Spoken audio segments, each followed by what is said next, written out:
Hi, everybody, and welcome to another episode of HSP TV. I am your host, Barbara, and today I am joined by Annie Bourke. She is an energy healing practitioner, but she does a lot more things than just that. And one of her specialities, sometimes English really, is talking with animals, communicating with animals. So that's why today our topic is going to be how knowing your passion helps you to discover your life purpose and what roles animals play in our spiritual awakening. And I've really been looking forward to this discussion because I've always had this intuitive, very strong connection with animals.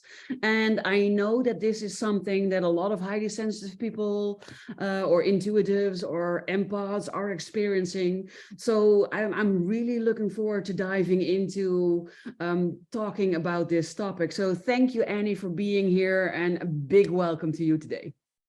Thank you so much, Barbara, and I'm looking forward to our conversation. There's so many interesting aspects about our connections with animals, particularly on a soul level.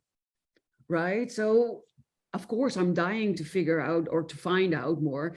How did you tap into this power? Because you are able to talk with animals on a level that I can't, even though I have a gift, but you are able to translate their thoughts and help their owners communicate with animals, correct? Yes, so it's called telepathic communication, and that's how animals communicate with each other, both within their own species and between species, but it's not something that we hear audibly. And apparently it's something that humans can do when we're small. So if you look at little children, they squat right down next to an animal and they can tell you exactly what the animal said. And most parents go, "Oh, yes, dear, very nice," and not realize that they're genuinely having a conversation and the child is truthfully telling you what the animal said. But something happens as we grow older and we just switch off that telepathic communication ability. But it's something that we can reactivate again. And so I started again over 12 years ago now. And for as long as I can remember, I always thought my cats could understand me and I wish that I could talk to them. And I actually used to say to them, "I wish I could speak cat." And then I didn't know that you could talk telepathically and you can talk to any animal, whether they're domestic or in zoos or in the wild. They all understand. It's just fascinating. And they also understand the language that you speak to them. So I've universally used English when I've spoken to animals overseas and in Australia, because I connect with animals through a photograph. So I don't need to see them. I don't have them on Zoom. I just connect with a photograph and they just understand me. I've got someone else I spoke to recently who talks to her animals in German, and her animals understand that. But if she randomly throws in a word in Spanish or French, they all just turn and look at us saying, "What did mum just say?" So they're just so perceptive and so intelligent that they just understand every word we say. And that surprises a lot of people. They just think, "Oh, yeah, they're a pet," and they might understand no and walk. And that's it. But no, they've got an extremely extensive vocabulary, and their knowledge of English and their sophistication with understanding the language just blows me away. They're just so impressive what they know and the words they come out with. I'm actually doing animal communication mentorship programs at the moment where I'm working with animal parents and their animals to understand each other. And so I work with the animals before each mentorship session and go through all the exercises that we're going to be doing. And then they've got a day to think about how they want to answer the questions. And it's so funny because some of them will provide 2 words instead of 1 word because they've thought of 2 answers they want to say. But sometimes they use words I've never heard of. And I've actually had to look up the dictionary, and the words are in the dictionary. So I don't know how they know all these words. And I have to assume that some of it's from past lives, that they've been here before as humans and they've heard these words. There's just no explanation for how they know so many words. But I had a cat recently who had to send his mum a word starting with the letter S. Hello, pussycat. Talking about animals. And he sent her supercalifragilisticexpialidocious from Mary Poppins. Yep. And I thought, how does the cat know that? And then his sister cat had to send a word starting with the letter T, and she sent Tyrannosaurus Rex. And we've had all sorts of words like energize and waterfall, turgid, which I don't hear in normal conversation, voracious. You know, they're just amazing what words they come out with to answer the questions and exercises we're doing with them. So I really want to let people know that your animals definitely understand everything that you're saying. And it's so important that you have a verbal conversation with them, because they love hearing what's happening in your world. And they particularly love you telling them that you love them. They know that, but when you say it, they're very high vibrational words and they're very sensitive to the vibration, and they absolutely love it. I love that you're telling me this, because I've always chatted to animals as if they are humans. I have entire conversations. I was always felt that they answered me. I had this very intuitive connection with horses. It already started when I was 2, also with our dogs and now with my cat. And I always tell them that I love them, or I tell her in my cat voice, "Oh, you're a very pretty kitty," or stuff like that. But me speaking 8 different languages, sometimes I speak to them in Dutch, sometimes in English, sometimes in Spanish, sometimes in Italian, sometimes even in German, depending on who I've spoken to before or what mood I am in. And it doesn't really matter, because I think we communicate on an energy level, that words are also a certain vibration, sort of energy vibration. And that's, I think, how we are able to understand each other. Would that be correct? They do understand the frequency of words. And that was what I was saying with, you know, telling them that we love them, or we're grateful that they're in our lives. Grateful, gratitude, love, they're all high frequency words, and they understand that, and they love hearing the vibration of them. They're also very sensitive to our frequency. So we all vibrate at a certain frequency. And once we get sick, our vibrational level drops. And often our animals know that before we're consciously aware of it. So they'll instinctively spend more time with us. So they might be more affectionate, more attentive. They might try lying on us or lying near us. They want to help heal us as quickly as possible, because we're their world and they just want us to be as healthy as possible. But yeah, it's just incredible what they know. And yes, they love listening on the Zoom sessions as well, because they understand everything that's being said and they want to know what their human knows. Exactly. And this one that keeps coming into the picture, she is also a highly sensitive cat, and we have a very strong bond. She's always somewhere near me, and she's on camera often, especially when she feels either the other person needs it, or when I need it, or when she can contribute to the conversation. She loves jumping in the camera and or just passing by like she was doing now. Sometimes she stays and sometimes she just passes. But was this something that you always knew you wanted to do, that you were always able to do, or how did this come about for you? I didn't know that I could do it. I know that I wanted to do it for, you know, going back to, I think I had my first cat when I was about 6 or 7. And so since then, I've wanted to be able to connect with animals. I've always had a strong affinity with animals. I ran away from a unit where our family was on holiday, because I wanted to go and spend times with the birds at the water. We'd seen these birds and I was just fascinated by them. So I somehow got out of my unit and went into the water. And of course, nobody knew where I was, but I was perfectly fine. I was just with the birds. And then I've got a photo of me aged 4 meeting kangaroos for the first time. And I'm there patting the kangaroos and feeding them. So I wasn't afraid of meeting a different looking animal. And so very strong affinity with cats, little cats and big cats. Like I love cheetahs, lions, tigers. If I go to a zoo, I go and see all the different kinds of cats. I go and see all the different kinds of bears. So very strong affinity with those. But I just talk to any animals. I've had horses as clients. I've had snakes as clients, birds. And I go to the zoos and talk to all of the animals at the zoos, because you know, they don't have a lot of people talking with them. And it means I can find out if there's something wrong, like if they don't like the temperature in their enclosure or they've got some aches and pains, then I can pass on their messages to their keepers. Fortunately, the keepers are open to animal communication and they're grateful that they've got the messages and they can make life more comfortable for their animals. Yeah, that's definitely a fortunate thing, because not everybody, I can imagine, responds well. And I can imagine that there are also people out there that think it's way out there, that it's far-fetched, and it might not be. And some people are skeptical, and they just think, how on earth can a cat or a dog or a horse or whatever speak English? But, you know, I've had so many conversations with them, and there is no rational explanation apart from the animal talking to me. Like one of the most profound conversations I had with an animal in spirit, I'd never met the mum, so I was just, we were just exchanging information, and I just had a photo of her cat in spirit. And during the conversation, he said to me, "Rumple teaser." Now, I'd never heard that word before, and I'm No. thinking, what was that? And then I thought, is he trying to say Rumpelstiltskin and I've just misheard him? But that made no sense with the conversation. So I thought, oh, I must just be hearing things. So I doubted myself, which is easy to do when you're hearing things from animals.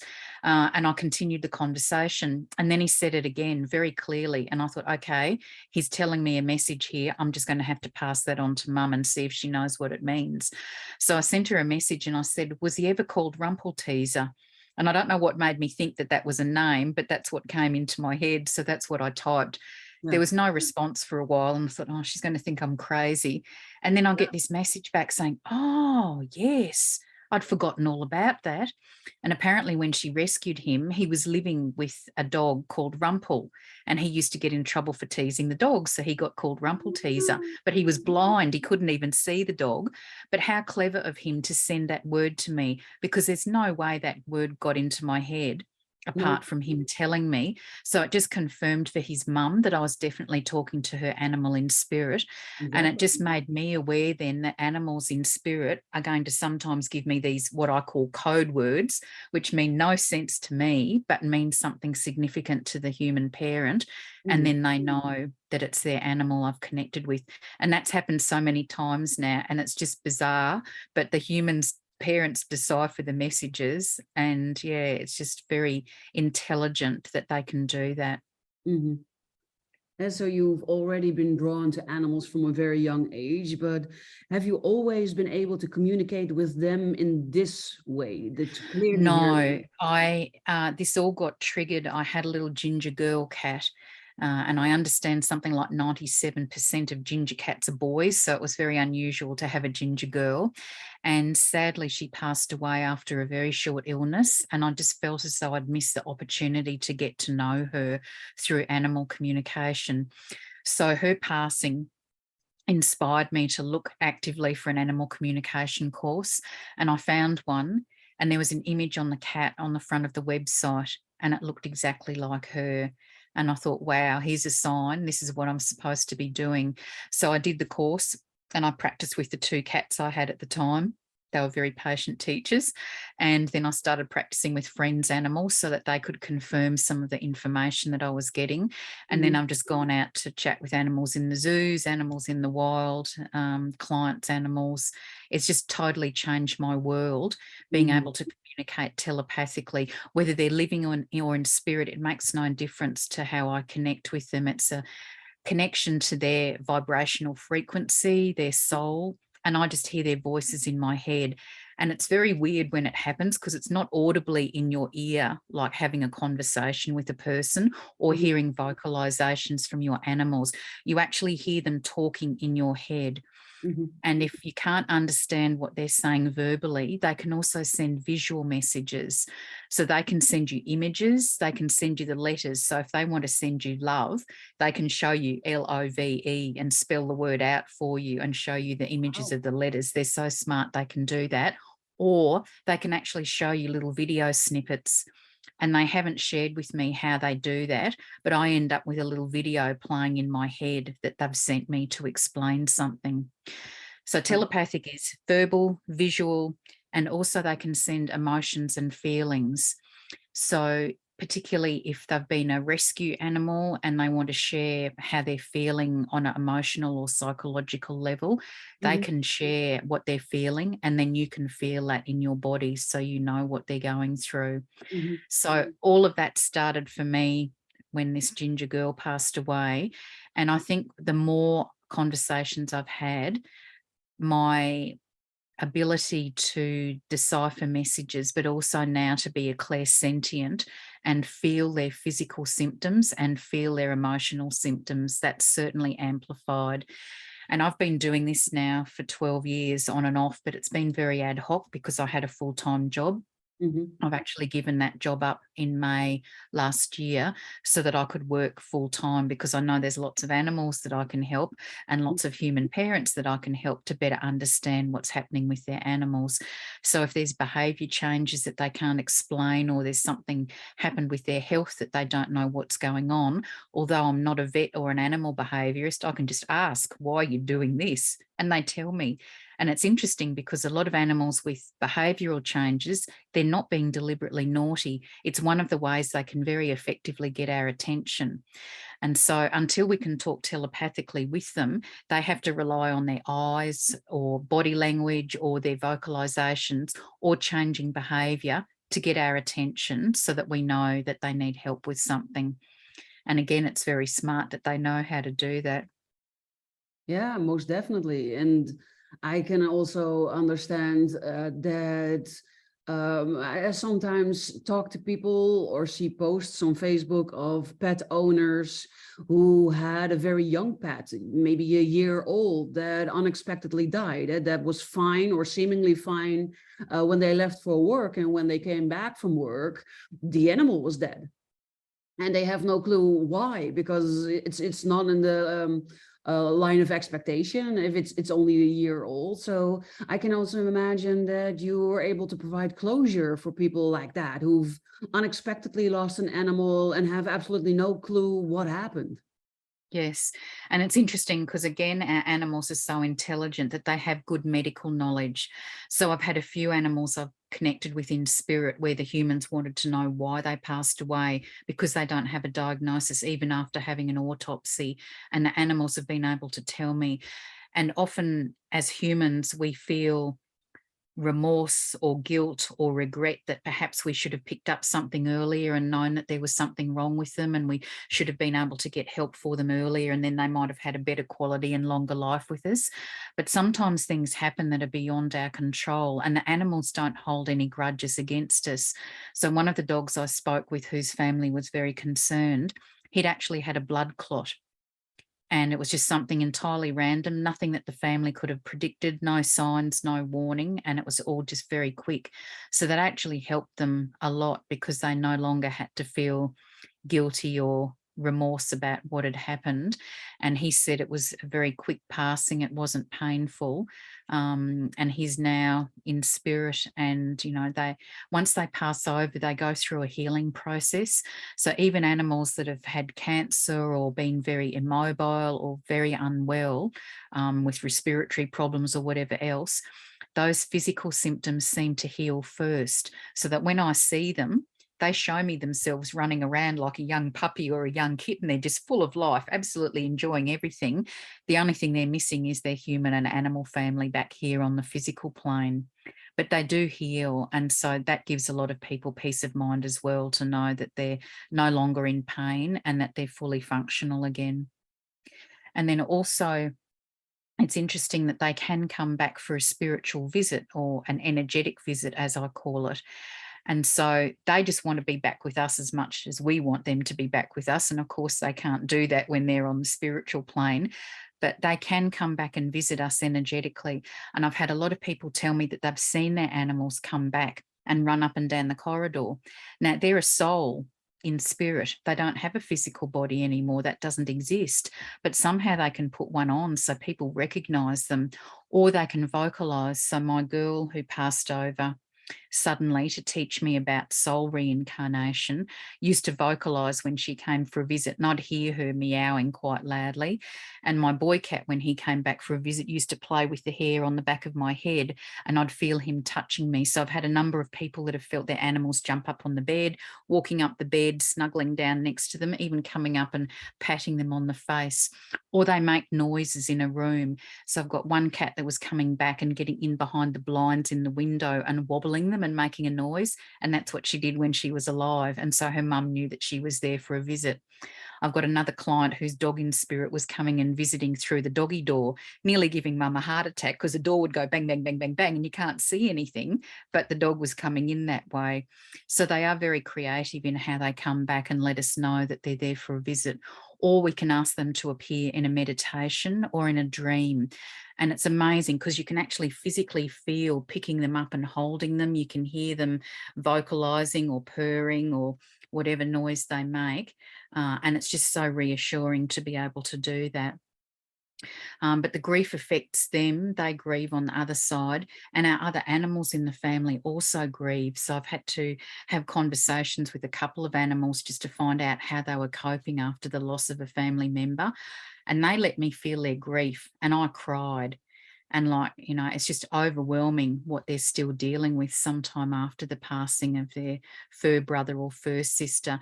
And it's hard when an animal passes because we're grieving, the other human animals, other human family members are grieving, and the animals are grieving, and they know that we're sad, so they're trying to cheer us up, but they also need to be supported as well. So it's really tricky trying to support the whole family through the grief process. But one of the most powerful things I've discovered to help with that is the fact that our animals can reincarnate. And I knew nothing about that till one of my girl cats let me experience it. Now, not every animal does reincarnate, but a lot of them do. And some of them actually come and have multiple lifetimes with us. So I've got a few people I know whose animal soul has been in 3 successive animal bodies to be with them in this lifetime. And I've got one client whose dog is about to come back and have his 4th lifetime with her. Now, some of our animals have had past lives with us, and they may have been an animal in that past life, or they may have been a human. And again, I find it really fascinating that if someone's got an incredibly strong bond with an animal and they don't know why, often it's because they've had this past life connection. So they may have been your child in a past life and they've come back to be with you and, you know, reconnect again. And it's just wonderful that they can come back and do that. And it's fascinating finding out that why they're with us. So at the start, we were talking about our soul purpose, and animals are souls who come to earth in an animal body, and they have a life purpose and they have soul lessons to learn. And we're a soul who's incarnated on earth in a human body, but we also have a soul purpose and soul lessons to learn. And so sometimes the animals have come to us to help us with our lessons, and sometimes they've come to us so that we can help them with their lessons. And they also take on different roles to support us as well. So some of them are guardians and they really want to protect us. Some of them are teachers. And so once we can talk telepathically with them, then they can start teaching us and sharing their wisdom. And some of them are healers, and they particularly go to people who do healing work so that their energy can support their humans in the work that they're doing. So again, finding out why they're here and how they're supporting you is amazing. They do help us on a health level, so they can support us physically, mentally, emotionally. There's a lot of research being done on the physiological effects of having an animal, like with lowering our blood pressure and reducing our risk of strokes and heart attacks, stimulating the happy hormones and decreasing the stress hormone cortisol. There's so much they're doing behind the scenes that a lot of people are not aware of, but it's amazing what a difference they make, particularly if someone is on their own, but they're providing that incredible companionship so they're not alone. And it also motivates people because you have to get out of bed and feed them or take them out for a walk and socialise with other people. So they work on our well-being on a number of levels as well. And some of them are natural healers. So just having them lying on us or near us will help. And the purring frequency of cats has been scientifically shown to help with bone healing. So when I fractured my shoulder a couple of years ago, my cats were very diligent purring over my shoulder, and I got a lot of movement back very quickly. And I think that's due to their diligent TLC looking after me. So it's I just, love that they you're just sharing enrich that. our lives. We often see animals being used in hospitals also to give support or to give healing, or that more and more hospitals are using animals with patients, which is something I absolutely love. And we talked about the black one that came passing by a couple of times, and she was indeed a child of mine in a previous life. But she is also a very strong healer, because every time I am upset or am hurt or something, she just comes and presses her little body close to me, and she's just there. She doesn't really like me touching her. I don't have to pet her. It's not that she's coming and asking for my attention. She's just coming to offer her support and her healing abilities, which is something I absolutely love that she's doing. And I've seen that connection for many of my friends also, who share this bond with animals. So they are just so much more. And if we believe in reincarnation for people, and if we believe in ghosts, and if we are mediums or psychics that can talk to human spirits, then of course it should be possible and is possible to talk to animals. And I love how you've turned this into, well, definitely your passion, but also I think in your life purpose, right? Because you said you stopped your previous career, and you're doing this now full time, right? Yes. And I think also I knew for a long time that animals were my passion, and a lot of people say, well, your purpose is somehow related to your passion, but I just had no idea what I was going to be doing with animals until I discovered the animal communication. And now I do distance healing for animals, teaching their humans how to talk with them telepathically, which I think is really powerful, helping people move through the grief process, supporting them as well. So lots of different ways to support people. But overall, it helps give animal parents peace of mind, because they're getting answers to their questions. And it also deepens the relationship with the animal. So even just having a verbal conversation with an animal changes the relationship. Once your animal knows that they understand everything you're saying, that's incredibly empowering for them, and the way they interact with you will change. And I've had people, I've never spoken to their animals, and I've just said, just have a normal conversation with your animal, tell them what's going on. And they're just amazed at how much difference it makes. So they just love hearing us talking, and they don't care whether we're talking about doing the washing up or hanging out the washing or whatever we're doing. But they love being involved in our lives. And one of my cats said that to me, I just want to be involved. So they just love hearing what's going on. And yes, they are very attuned to our moods. I call them walking barometers, because again, they're so sensitive to our frequency. They can tell when we're sad or angry or upset. So they will come and, sometimes they deliberately do something really silly to make us laugh, because they know that that would change the mood. They're intelligent enough. They know they can do that, and they can help us by doing that. So I just think they're phenomenal beings. And I just really want people to understand that, yes, they do have souls, even though that's not legislated in a lot of countries yet. Yes, they feel emotions, and you can see that in photos of animals in the wild, like the mother and baby bond. It's just incredible. And the fact that they do understand what we're saying, and the fact that there's no coincidence that an animal is with you. There is definitely a purpose. And whether it's a past life connection, a soul connection, or whether they're coming to help you with your life purpose in this lifetime, there's definitely a reason. And I hear people saying, oh, we rescued this animal. And then after a while, they realize that the animals actually helped rescue them. Yeah. And that's very common. Yes, exactly. I see that a lot too.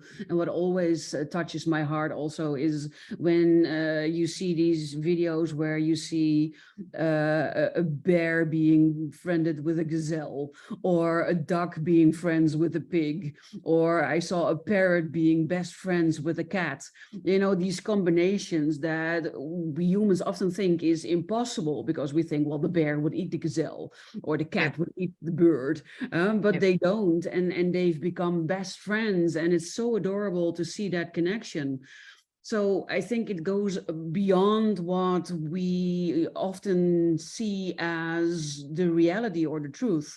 It's one of those bullshit rules of life, that animals are stupid and that we humans have intelligence. I don't believe that. It's also a bullshit rule that animals that are each other's enemies should always be each other's enemies. No, there's no reason for them not to be best friends or to grow up together and have this really strong bond. And what you shared before is also very true for me. I've gone through such deep things in my life that if I hadn't had my animals, I wouldn't have come out this way that I am right now. For a long time, they were my reason for living, for getting up in the morning. And they've helped me heal a lot of things that have happened to me and that I needed to heal and process. So I see them as tremendously valuable. And that's part of the message I'm trying to raise, global consciousness of the importance of animals, because I think a lot of people just do take them for granted. They don't realise the issues that are facing our animals in the wild and the impact that we're having on environments, how that's affecting animals as well.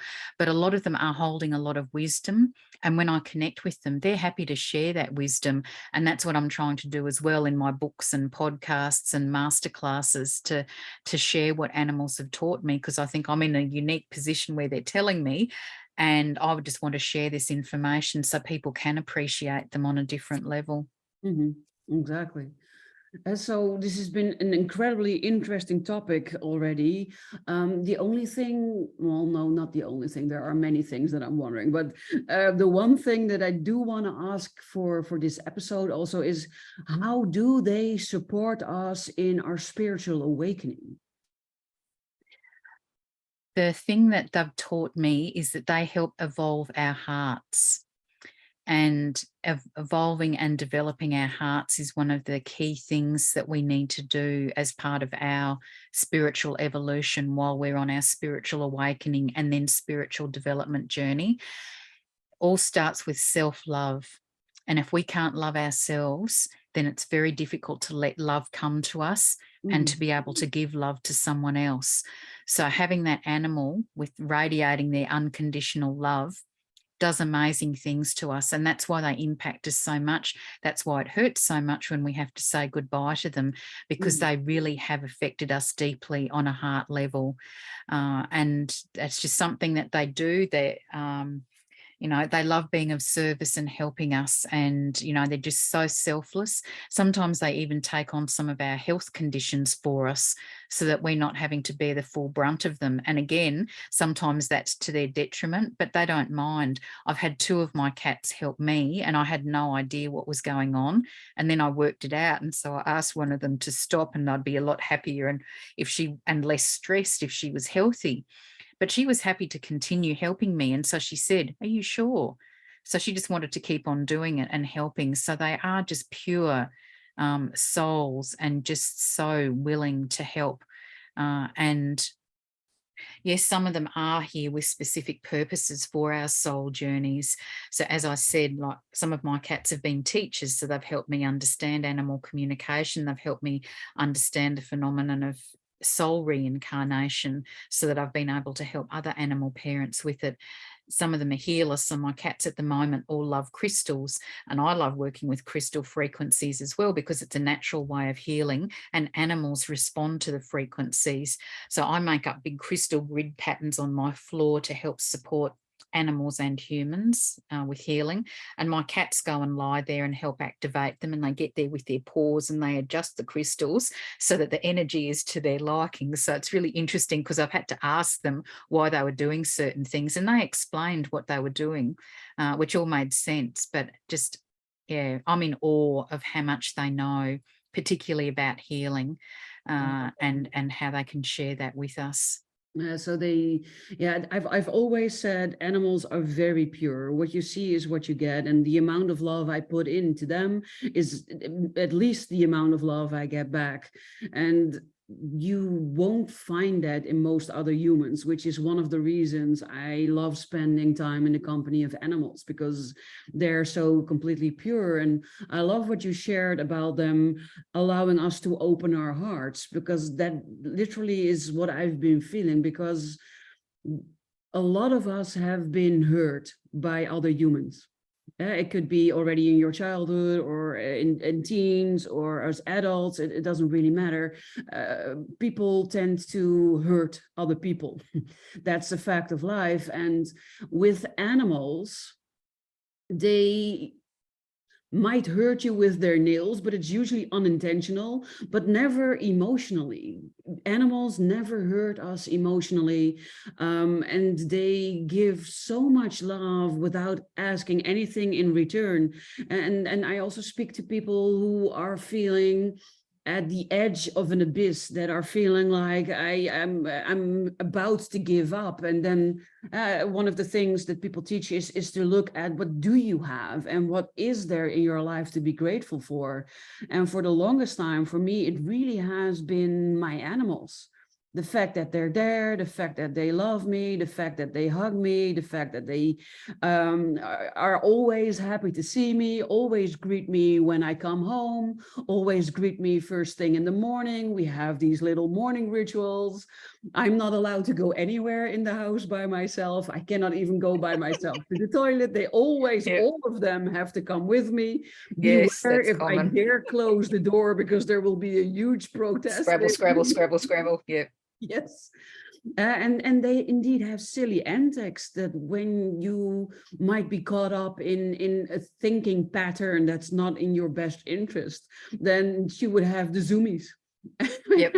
And would zoom, zoom, zoom, zoom, zoom all over the house. And then you Just would laugh. changes the energy, and it changes your energy. And again, as I said, they're just so smart to know that they can do something like that, and you just laugh, or it changes what you were focusing on, and you're then focusing on them rather than everything else that's happening in your life. So yeah, they're very, very powerful and potent healers. Yes, I love it. I really love our talk, and I can imagine that the people that are watching and listening, and if you love this talk as much as I do, I would really appreciate it if you could like the episode and maybe leave a comment. And if you would share it with your audience, that will be even better, because maybe you know someone who has lost a pet, who would love getting in touch with Annie to figure out why, or maybe even talk to them. So you would be doing them a favor by sharing this episode. But I can also imagine that when you do, or when the people that you shared with are watching, that they want to know, where can we find Annie? How can we get into contact with her? Because we have questions, or we would love to just talk with her or invite her to talk with our pets. So Annie, where can people find you? Okay, so thank you. The easiest way is to email me, and that's chintuitive@bigpond.com. And what I do is invite people then to have a complimentary Zoom chat. So wherever you are in the world, we can work out a convenient time to chat, and then we can just find out what's happening with your animals. If you want me to ask them some questions, we can work out which the best questions to ask to get the answers that you want, that are going to give you peace of mind. And I do a few different packages with questions.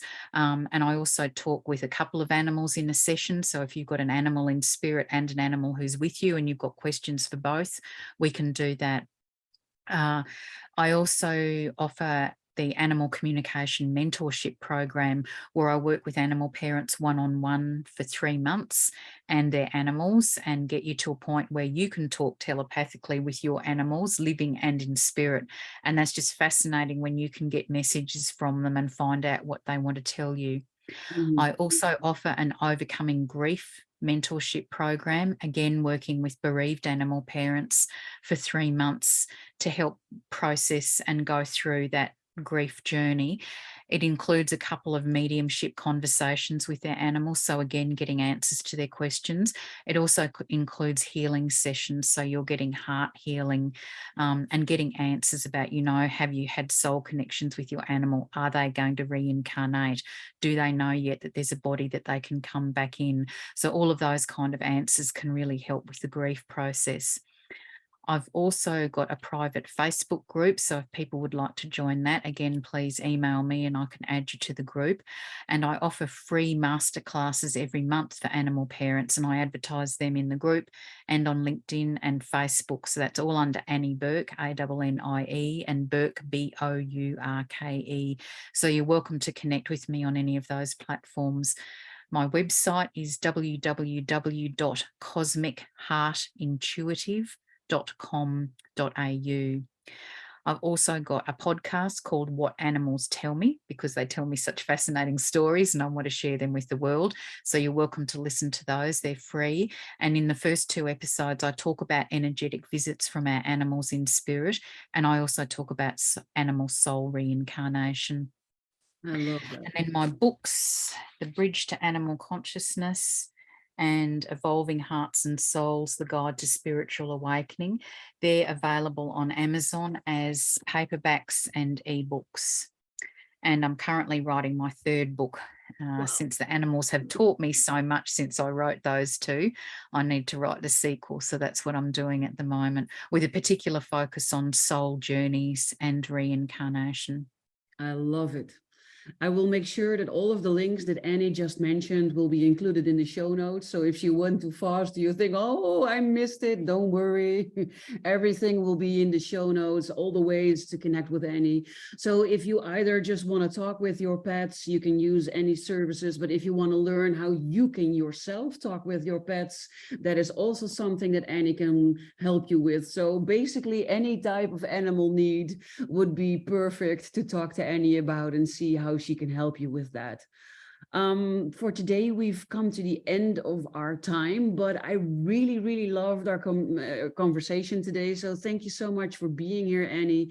Thank you for your wisdom and for shedding a light on how incredibly valuable our animals are, even beyond what most of us already know about their worth and the impact they have on our lives every day again. Thank you. Thank you. And I've enjoyed the opportunity to share some of what the animals have shared with me. And just your comment then, the other thing I meant to say was that sometimes our animals in spirit, if they know that they're not able to reincarnate at this stage, they can help orchestrate for another animal to come into our life to help us with the healing, because they're aware that we need that healing. And I've just got a beautiful example at the moment of a lady whose dog passed away nearly 6 years ago. He's just found a new puppy body to reincarnate into, and he's just come home to his mum 2 weeks ago, sitting in the same places, sitting with the same pose with a paw tucked under him, just knows everything, knows where everything is. And it's just so amazing when they come back. And that just totally changes the grief process when you've got your animal's soul back with you for another lifetime of love. So that's my message too, as well as communicating with your animals, having a conversation every day, knowing that they are trying to help you from the other side as well, and knowing that there is hope that they can come back to you. Yeah, I was just going to say, that feels very comforting to know that the special bond I have with my girl, there are moments, or have been moments, where I already sort of was grieving the moment when she was not there, because she's so important when we share this connection. So it's really comforting to know that even if she passes on and we still need our connection, that the chances are very high that she will be back in a different animal form, probably. But they either come back or they help someone to come to us. But regardless of whether they can come back or not, we can still connect with them in spirit. So I've spoken with a dog who passed over more than 20 years ago. So they've taught me that the soul endures. So although they're in the spiritual plane, we're in the physical plane. Our souls are always connected. That love bond that we have with them endures, and we can always connect with them. Wonderful. Thank you so much. This is a beautiful way to end this episode. I think that everybody that has a deep love and a deep connection with animals feels comforted and enlightened by listening to your talk today. So it was my honor and my pleasure talking to you and having you as my guest today. And I look forward to the next time that we connect. Thank you very much. Bye, everybody. See you next time. Bye.